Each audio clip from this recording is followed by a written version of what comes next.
So hello everybody and welcome to today's webinar, Raising Capital and Expanding Globally, Why Cayman is Your Launchpad for Growth.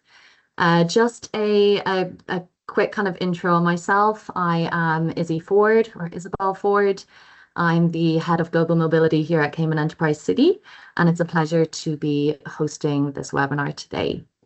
A bit of housekeeping to begin with, just to make sure that everybody keeps themselves on mute, just to make sure that we can keep the sound quality, that bit clearer. But please do submit any questions that you have in the Q&A panel, and we'll come to those questions at the end of the webinar. Without further ado, I'm delighted that you could all join us today. I'm thrilled to be here with two fantastic speakers. We have Mr. Charlie Kirkconnell, our CEO of Cayman Enterprise City, and we're also joined by our guest speaker, Paul Manivannan, who is the founder of MacxTech. I'm very impressed, Izzy. Good, good. Well, we'll move on just to show you the quick agenda. So Charlie will start us off with just an overview of Cayman Enterprise City and the advantages Cayman offers businesses. And then we'll hear from Paul about how startups can prepare to raise capital and scale globally. And then we'll go into a little bit about how CEC and MacxTech work together, and then we'll finish with the Q&A session that I mentioned earlier. I think it would be best if we can start with yourself, Charlie, just to hear a little bit about Cayman Enterprise City and what it's all about, and why Cayman has become such a strong base for innovative companies. Well, thanks, Izzy. And thank you, everybody, for joining this morning. I see some CEC people and some people who are already part of the SEZ on the call, so I'll try not to go too deep into the sales pitch. Cayman Enterprise City, for those of you who are not familiar, is a special economic zone here in the Cayman Islands that's designed to attract knowledge and technology-focused businesses to set up a genuine physical presence here. And what that means is to open an office and employ people locally. A little background on us: we were launched as a project in February of 2012. So we've been at this for some time now. And a few important milestones from our perspective is that in November of 2018 we broke ground on a 76-acre mixed-use campus, which is going to be the home of the special economic zone here. We have been 8 consecutive years. We've been awarded by the Financial Times through their FDI magazine annual awards as variously in a number of categories, but the best free zone in the Americas in 2022 and 2023 in the SME category. And there will be an announcement that I'm not able to talk about. We're under a press embargo. But we look forward to sharing that information generally, because it really, for us, it speaks to, it's an external third-party validation of the quality of what we do here. So for those of you who are not familiar with us and are wondering, what's this free zone in the Cayman Islands all about, don't take our word for it, although we do try to put in a good word for ourselves. The global kind of external third-party recognition means a lot to us, and I hope that it will mean a lot to you as well. So coming on to the scope of what the SEZ is all about, we put 3 categories on the slide, which is, as I think I mentioned, knowledge and technology-focused businesses. But falling into 3 categories, and within the first category, there's kind of 3 subcategories. So businesses that are in Cayman Tech City is for businesses that are in the media space, and that can include creation of original content for electronic publication, digital marketing, anything to do with advertising, market research, brand building, that sort of thing is what we call Cayman Media Park. The Cayman Internet Park is for all things ICT, including, very importantly to the Cayman Islands economy, blockchain development. We have a lot of blockchain development companies that are operating from Cayman. The Cayman Science and Technology Park is about for research and development on natural sciences. So that includes businesses that are in the medical device, pharmaceutical development, and in development of environmental technology spaces. For fintechs, mostly the Cayman Commodities and Derivatives Center is all about for businesses that are involved in the physical and or electronic trade of commodities, and also the digital trade of derivatives products. Very importantly, that includes virtual assets. So companies that are involved in the trading or advisory in connection with the Web3 virtual asset crypto space are eligible to be licensed into that park. And then finally, the Cayman Maritime and Aviation City is all about businesses that are in the maritime and aviation services space. So that's an overview of what CEC is all about, and I'll hand it back to Izzy. Alrighty, thank you, Charlie. I think we'll shift gears a little bit here and just pass over to Paul and hear a little bit about MacxTech and yeah, kind of explain the work that you're doing with startups, if you can, Paul.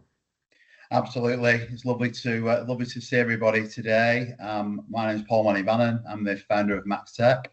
As you can probably tell from my accent, I'm originally from the UK.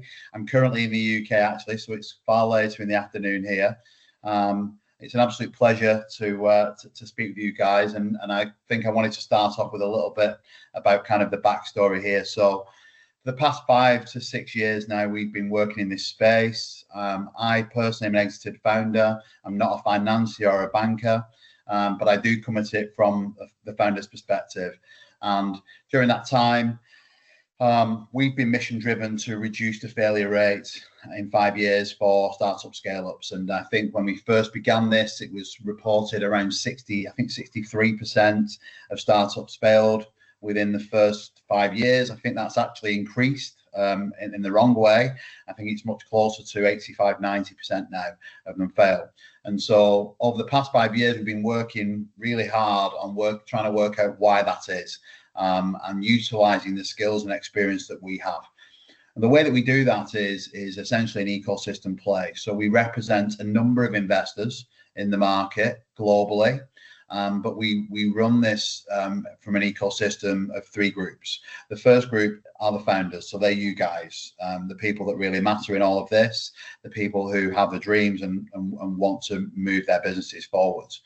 The second group are the funders, so there might be angels, high net worth individuals, there might be VCs, private equity, people writing checks from $1 million or maybe 500K right the way up to $50 million.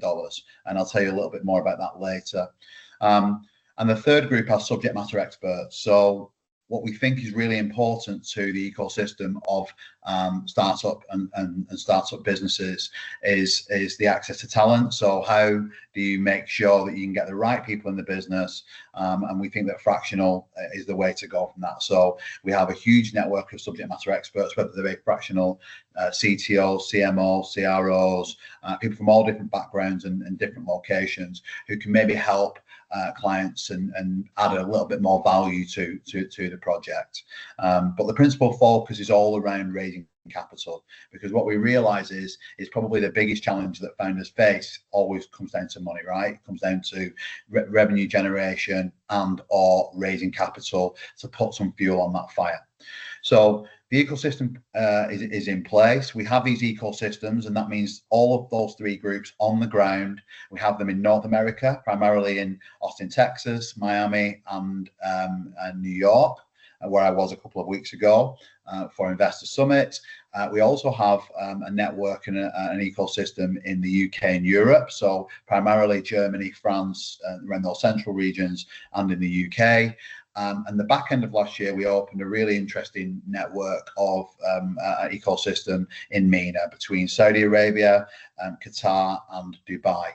And what this allows us to do is, first of all, have lots of different perspective and lots of different feelers on the ground, if you like, and an ability to add lots of value around strategic relationships. But it also helps us to level up the playing field somewhat. Our current portfolio of clients and founders that we work with is raising approximately $270 million globally. The smallest check being around $1 million, smallest raise being around $1 million, and the largest being around $50 million. And the way that we work with those guys is across a couple of programs, and I'm going to touch on the first one, which is founders and funders, and then I think we're going to talk a little bit later about sort of how we land and expand. But in terms of founders and funders, essentially what you've got is a two-phase program. Okay, so the first phase is we would have a call and we would speak with the potential client, the startup founder, and during that call we'd get some information, okay, and we'd look then to take that information back to a panel. So we have a global panel from all those different regions that meets up twice per week, and we discuss these companies. As you can probably imagine, we have a lot of inbound traffic. So I think we speak to around about 100 startups per week across different mediums. And we actually physically, as in on call, speak to between 20 and 40 founders. So we're really in touch with the problems and challenges. So founders and funders, phase one, we call ready to raise. Essentially, there's lots of stuff that goes on in ready to raise, but if you can imagine that some of our clients have sort of everything in place, from pitch decks and data rooms and financial projections and all of that good stuff, and some of our clients have none of that, okay, because we're fairly agnostic in terms of the size of raise. For us, it's more about believing in the founder and believing in the business as well. And I can give you more information in the future around that thesis, but that's kind of our focus, and it's the focus of our investors. So phase one, ready to raise, and there's a deep dive review of any information that you've got from pitch decks, and obviously if any of that needs to be built out, it can be built out. We've got a templated sort of deck of or process of ordering these things, because ultimately what we know is there's almost like an application tracking system that's in place. It's like the one that nobody knows of, but a lot of the time great businesses just get sort of dropped out of that process because they don't have that documentation in place. And it's not about really going to town on that. It's just about having the basics and the basis for that. And it's a really good piece of work to do, especially for founders that haven't done it before. So we'll either build that out, or we'll just review it, deep dive review it, and do a gap analysis. We'll then come back with our feedback and thoughts, and if there's any iterative stuff that goes on, that can be done there and then. During that process, we also build out what's called an investor market position. This is really important, guys, and I really want you to think about this. You will have a market position within your business, but do you have an investor market position? Because this is really important in terms of how you go to market, how you present yourself to that investor, understanding what their main levers are, and how you're going to kind of lean on that in order to get the investment that you want. So investor market positions are really, really big one that we do during that process. And the other I guess main thing that we do during that phase one is we build an ICP target investor list. So we have our own investors and our personal kind of group of partners, but what we also do is we have a wider list and a wider list again. And this is not about kind of spray and pray. This is about really understanding your business, about understanding what type of investor you need in terms of, I don't know, strategic, people on the board, not on the board. We just need the money. We want our investors in Cayman Islands. We want them in Korea because we're looking to expand in those areas. All of those things, and then us layering that up and presenting that to you. It's quite a process-driven piece that. Once that phase one is completed, and that takes usually between a week and 4 weeks, The average is 2 weeks really for that to be done, but between a week and 4 weeks, we then move on to the connected to capital phase, which is essentially the nice bit, right? This is the bit that we're all looking forward to, and we're very motivated to get there as well. So at this stage, then you've got the base in place, you know what you're doing. Now it's about us getting you in front of the right type of investor all the way through that process. And then it's our job really to hold your hand through that process. We represent you, and we, sort of throughout that whole the length of the process, right to the point where you receive the capital. So this is the way that we kind of work in the market, certainly around founders and funders. As I said before, we're currently raising around $270 million, usually raises between 1 and sort of 50 million. And you're talking about late seed to Series B, which is kind of our sweet spot. However, if you are earlier than that, we have, and this is hot off the press, and even Charlie and Izzy, you wouldn't know about this, but we have secured, there's actually a platform facility or service that we're actually looking to integrate for really early startups, just to give them that base knowledge. It's a lot more cost effective. It's a little bit less hands-on, which means that it's going to really suit that group as well. But yeah, I hope that I've given you enough information there, and I'm happy to obviously provide some more as well. We do have some additional services, which I'm sure we're going to go on to, but yeah. Thank you, Paul. Yeah, thanks for the insight. I definitely learned a few bits there myself as well. A couple of questions just to dig into that I think people will be wondering is, you obviously work with a lot of companies, from kind of early stage to Series B, as you just mentioned. But what are the most common gaps that you see in the startups when they're first preparing to raise capital? Okay, yeah, I mean, I think it's a really wide ranging question. That I'd say one of the biggest gaps is the gap of knowledge around the way in which you approach that scenario.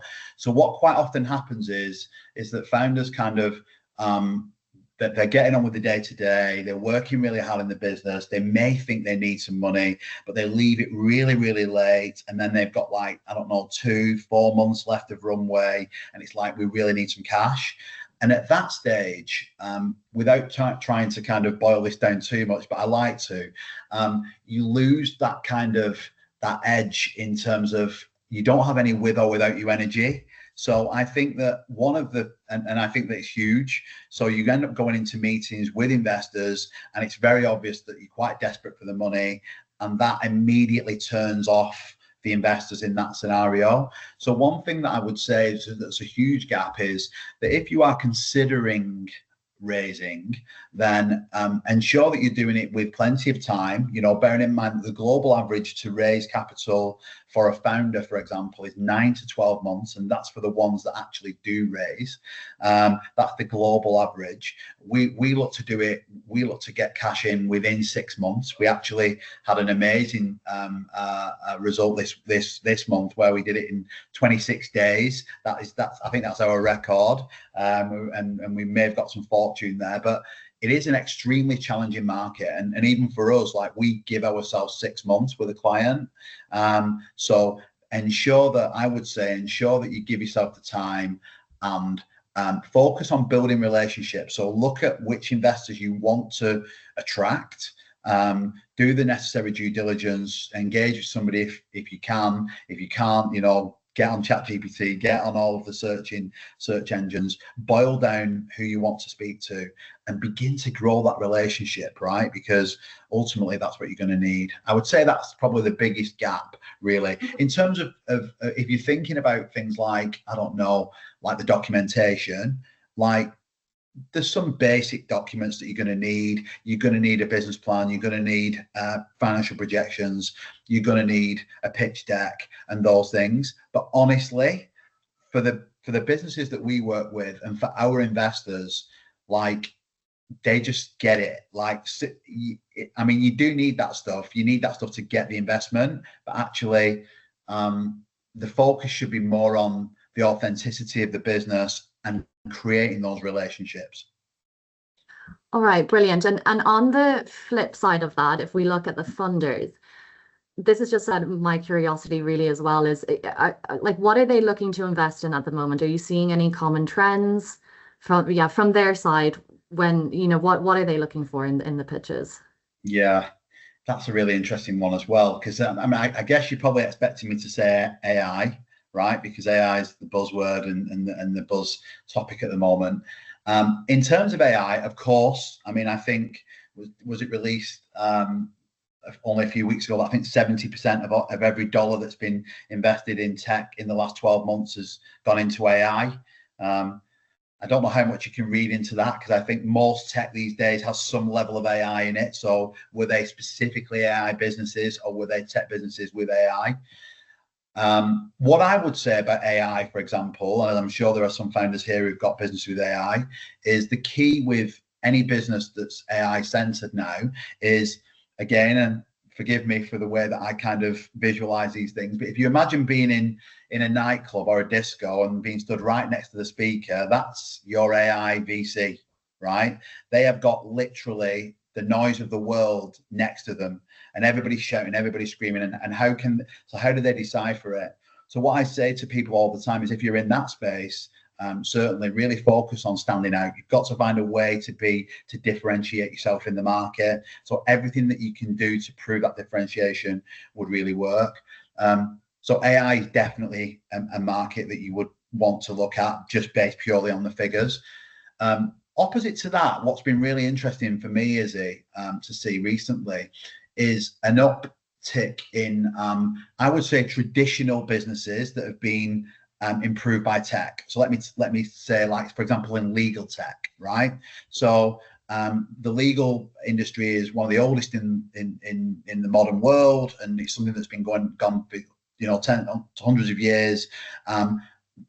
Those types of businesses that have been around that are now being kind of reinvented or improved dramatically by tech, they seem to be getting a lot of traction at the moment. And I think the main reason is because AI has sped everything up so quickly that it's really difficult to look at early stage businesses and understand whether they're going to get traction in the market.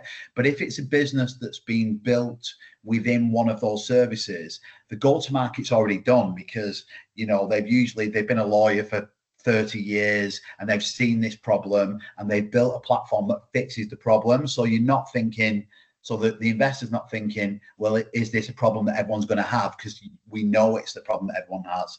So I would say anything that's built authentically out of another industry where the founders got that previous knowledge, I'd say that there's certainly been an uptick in those investments as well. Okay, interesting.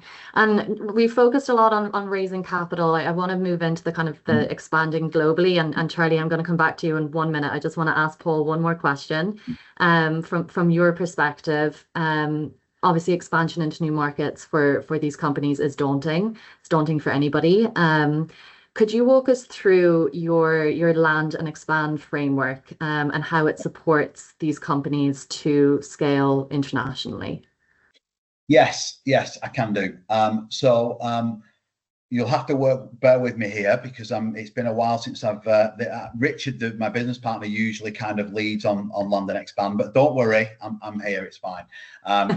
We've run quite a few of these now. So land and expand. The land and expand program is a 7-step program. Okay, and this is all about companies who primarily are maybe taking up some market share in their own countries. It's usually for companies that have got themselves a home, like, for example, they've established a hub or a business model in the Cayman Islands, for example. They're really happy there, but they now want to land and expand into other primary regions which might be ripe for their business. Okay, so we look at seven kind of we call it 7 stages, but all the 7 pillars. But ultimately, it's kind of a process that we go through with the client. So the first thing that we do is a deep dive business analysis, and this is very, very similar to what we talked about at the beginning of Founders and Funders. It's really, really important to understand exactly where your business is and what it is that you're looking to achieve. And it's also good for us to get some common ground. Once that's completed, what we do then is market research, and the market research piece is all about sort of segmentation and planning, and understanding what those key markets might be. Okay, and let me give you an example of that. So we've currently got a company that's based out in Canada. They have recently provided sort of an expectation that they want to land and expand into MENA. So they want to go into Dubai. It's an IoT style tech play that they want to sort of link in with EMA and some of the logistic kind of, or the building kind of enterprises out there. And so we've begun to kind of build out, okay, let's segment the market, let's think about what those cultural challenges are, and make the planning for that. The third part to this is strategy and development. I don't know if I'm going off piece here actually in terms of this, but I don't think that's the other slide. I don't think it's too relevant. Just bear with me on this. So the third part from this is more around strategic development. And that's around brand positioning. Okay, so it's about market entry and going to market. So once we're planning this phase, how are we going to go to market? How are you going to plan position the brand? You've got to think about, obviously, moving into a new country. You've got to think about those cultural differences within the products and the placement. Think about the team and those types of things.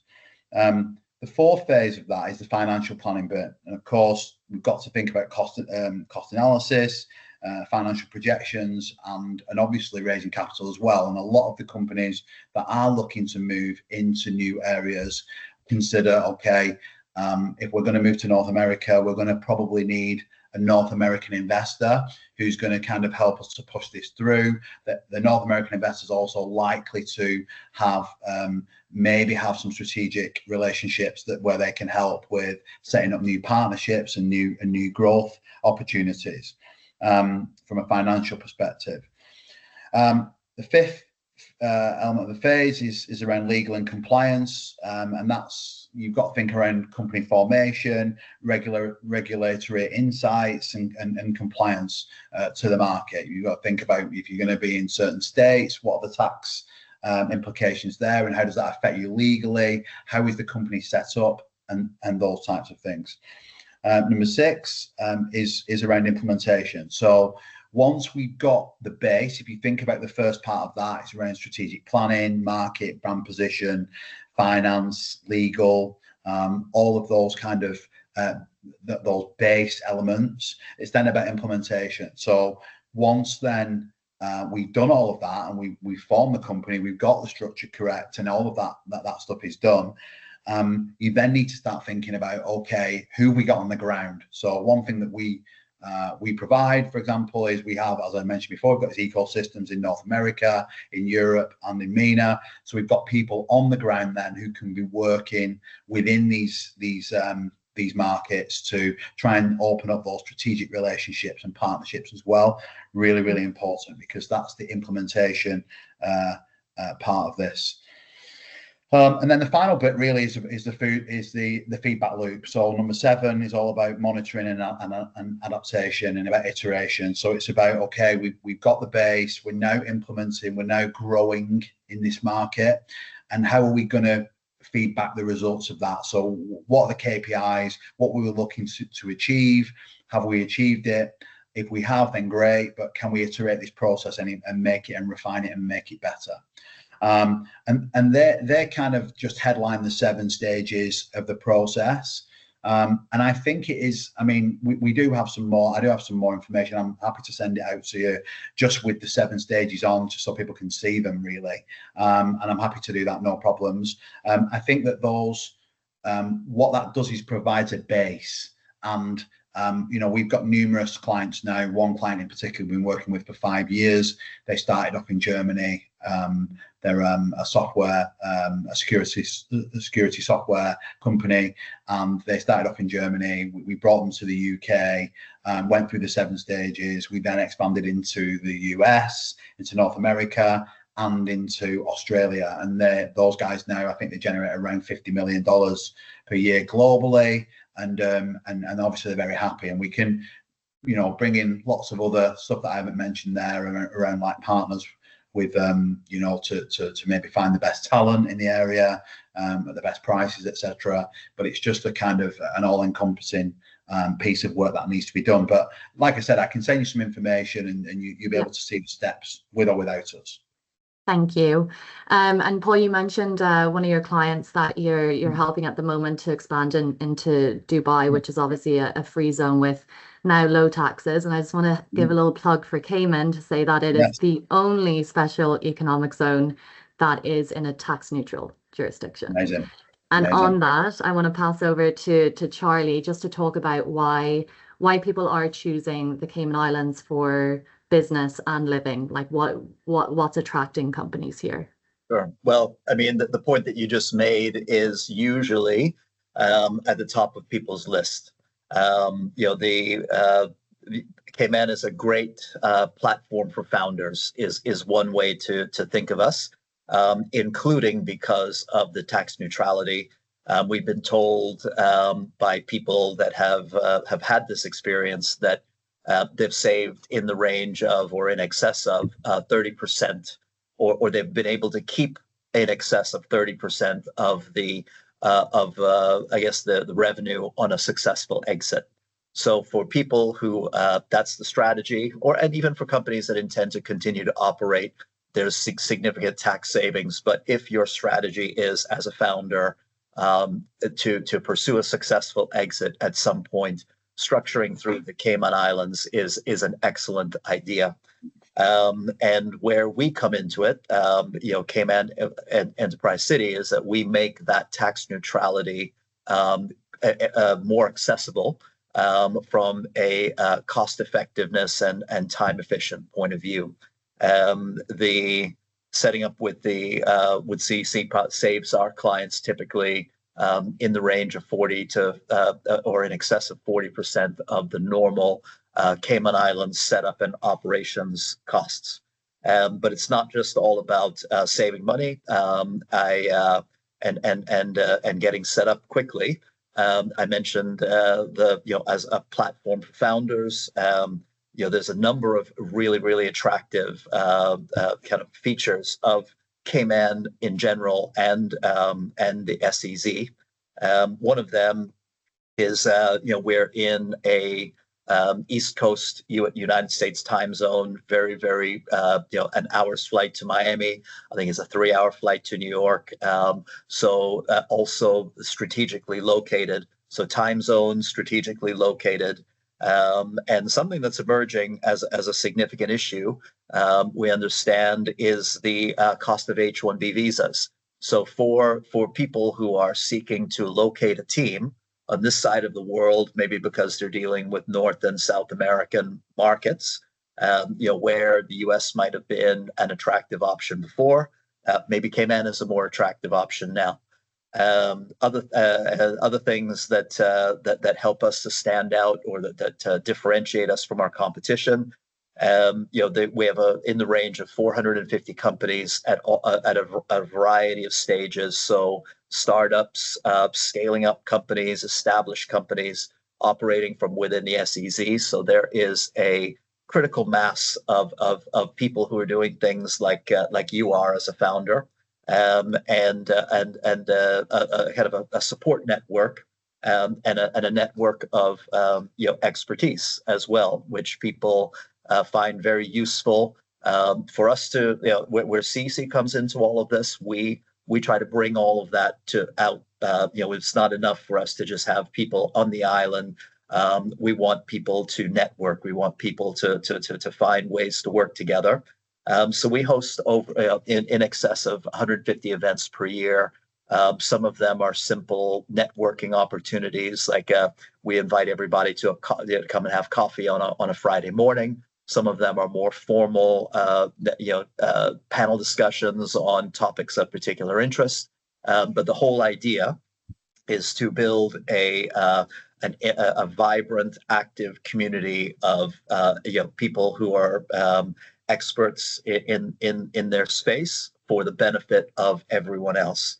And then the last thing I'll say on this point is part of our project, and this is how we got involved with MacxTech, is we're developing an entrepreneurship ecosystem, and have put a lot of time and effort through the years into it.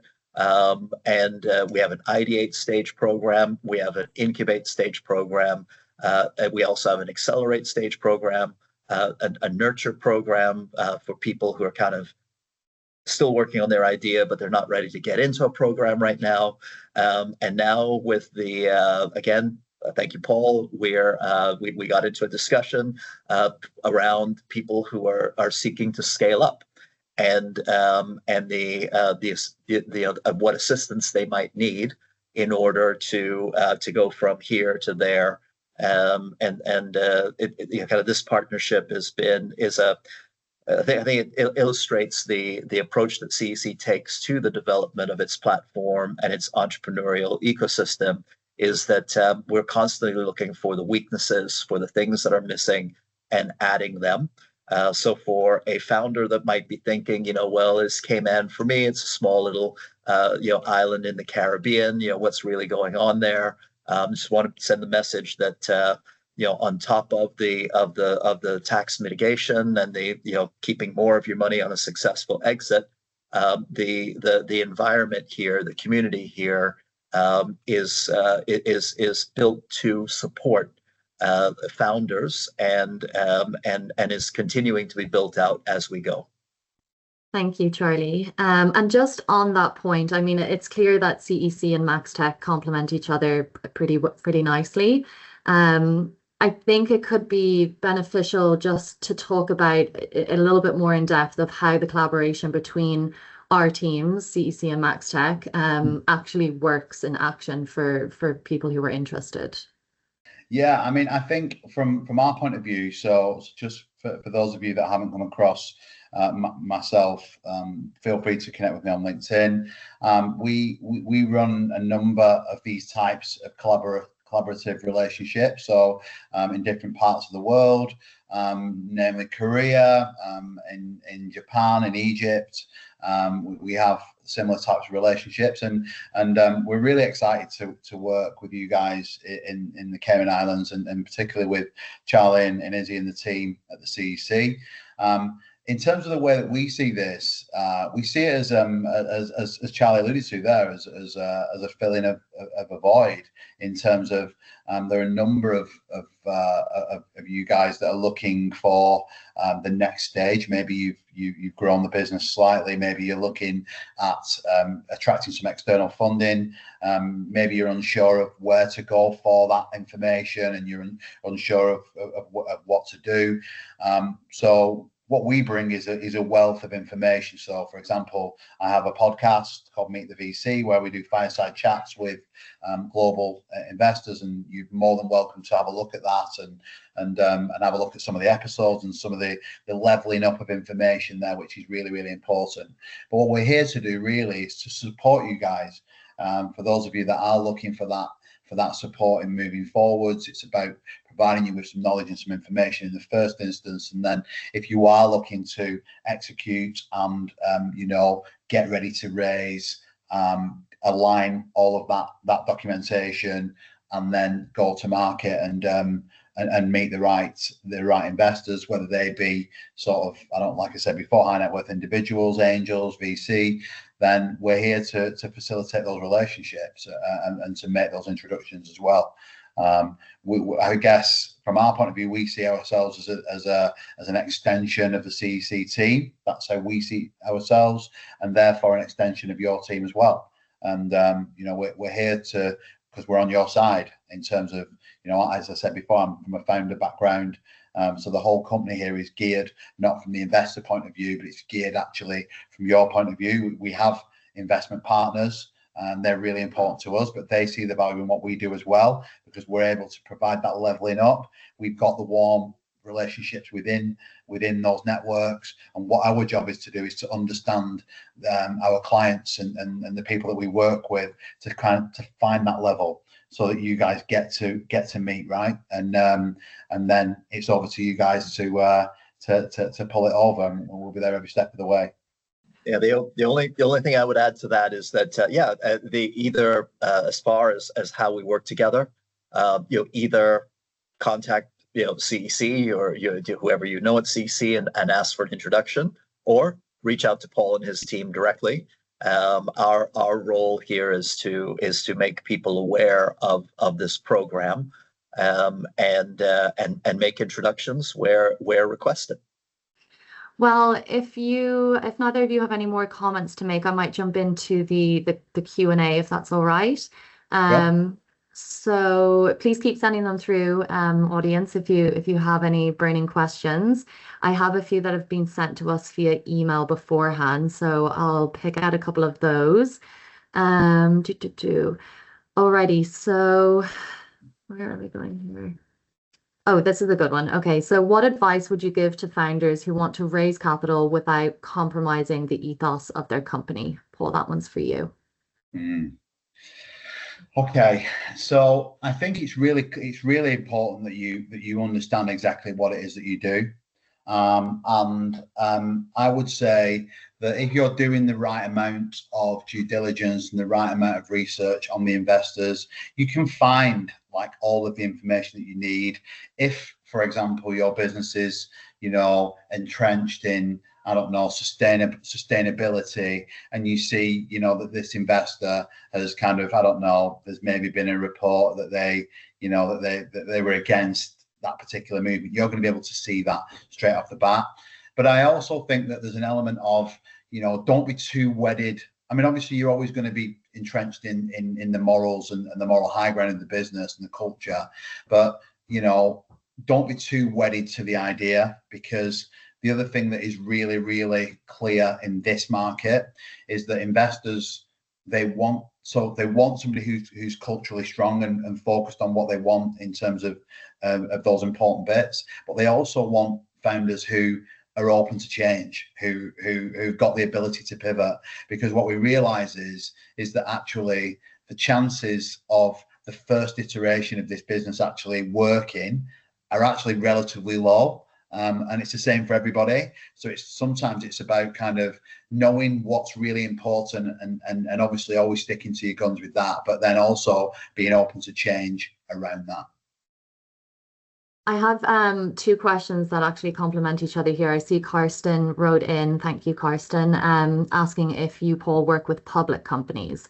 And as a follow-up question to that for you, Charlie, about an email question that came in, is Cayman better suited for private companies or public companies doing a raise within the SEZ, or does that even matter? So Paul, I'll let you go first, and then maybe Charlie can jump in. I mean, yes. I mean, I would say the vast majority of companies we work with are private companies. We have worked with a couple of public companies, and we've looked at different funding options with them.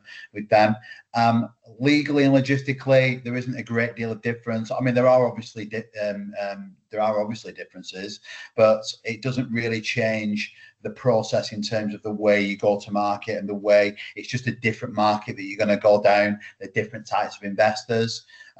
So yeah, I mean, it's certainly an interesting one. Like I said, we have worked with a number of public companies, but we do tend to, the vast majority of the work we do is with private companies, but it's available. Okay, and Charlie, does it make a difference from our perspective? From our perspective, no. And we have both types, listed companies and private companies that are members of the SEZ.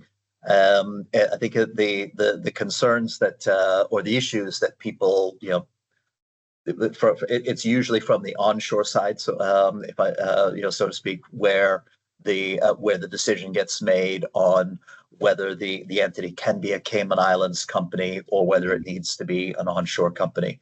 But from the SEZ perspective and the Cayman Islands perspective, the licensing into the SEZ is not anymore difficult or disadvantageous if you're a public company. Okay. And Daniel Cash has sent in a couple of questions as well into the chat. Thank you, Daniel. He's just asking about costs associated with setting up the likes of an LLC, and is a trust available as well? Well, I'll start with the second question. Yeah, the trusts are not they're not eligible to be special economic zone companies. Specifically, they are excluded. But pretty much every other form of entity is. As far as costs associated with setting up an LLC, there's a few elements to that. Daniel, can we contact you offline to talk that through? Because there's there's a number of elements to that, including the costs of setting up an entity with a Cayman Islands law firm, establishing a registered and maintaining a registered office, and then there's the CEC part, which is the physical presence part. And I think it would be more effective if we got in touch with you directly to talk that through. But one thing that I can say is that typically costs within the SEZ, again, independent of what it might, the setup fees with your local law firm and so on, would be depending on the type of physical office space that you require and the number of people, be in the range of US $16,000 to US $20,000 per annum per person. We operate on a per head basis. And that is inclusive of your business license, your work visa, and physical office space, and the membership in the vibrant, Cayman Enterprise City community. We have one more question from Lambert. I believe this will be for yourself, Paul, asking if you have experience in funding IT security projects based on patents. Yes, actually. In fairness, the example that I provided before, the Land and Expand example, that was a software security, IT security company, and a number of patents there as well. And we've looked at a number of funding options for those guys, from equity to debt, and also project financing, which I'm sure you remember or whomever asked the question will have some knowledge of as well. But yeah, specifically we've worked in this space. Alrighty. Is there anything, Charlie or Paul, that people haven't asked that you think you should raise? Any common questions that we've missed? No, I wouldn't say. I mean, I think from my side, it's been really nice to kind of to sort of get this information out there. What I would say to anybody that's considering this is, please do reach out to the CEC. You're obviously working with these guys. It's a great organisation. It's really well set up. As you know, I came out and saw you guys a few months ago, and I'm looking forward to coming back out again. I would just say reach out and let's have a conversation. That's much more straightforward. I've just seen the question come through about where the podcast is. Unfortunately, I'm not famous enough for it to be on anywhere really really nice. But what I can do is I can send across a link. We've got it on our website. We've got all the episodes up there. We are in the process of getting it out there. But I think at the moment it's a bit more of a community-based piece. With a lot of our sort of internal community of founders, they utilize it. So, but I'm happy to share it with you guys, and by all means have a look, and you get lots of really useful tips on there. Brilliant, thank you. And Charlie, if you have no further comments or questions that we've missed, I might just close out the webinar. Well, I'd just like to say in closing from my side is that kind of building on what Paul had to say, if you're thinking about Cayman as a jurisdiction for your project, at whatever stage you might be, we'd love to have a conversation with you, especially around kind of the support framework that we put together. There's a lot of very exciting things going on here, and more exciting things on the horizon. I think a lot of times, people don't think of especially if your familiarity with Cayman is low just in general, you wouldn't think of Cayman as a great place to launch your next project or to move your project as you scale up. But we're here to let you know that it is, and great tight community. Lots of, as I said earlier, lots of interesting projects operating from here. And we do constantly doing things to kind of get to build that community, make it more active, more vibrant. And people here are very open to that as well. And I think that sometimes if you're from a bigger place, or even arranging a meeting with somebody who's within the same city as you might be quite difficult. It's very easy here to connect with other founders, with potential kind of funding opportunities, or other experts who you just kind of want to pick their brains, meet with, and discuss things. It's very easy to set up meet somebody in 15 minutes at a coffee shop, or that sort of thing, and that environment is very, very conducive to growth, and to supporting new projects as they grow.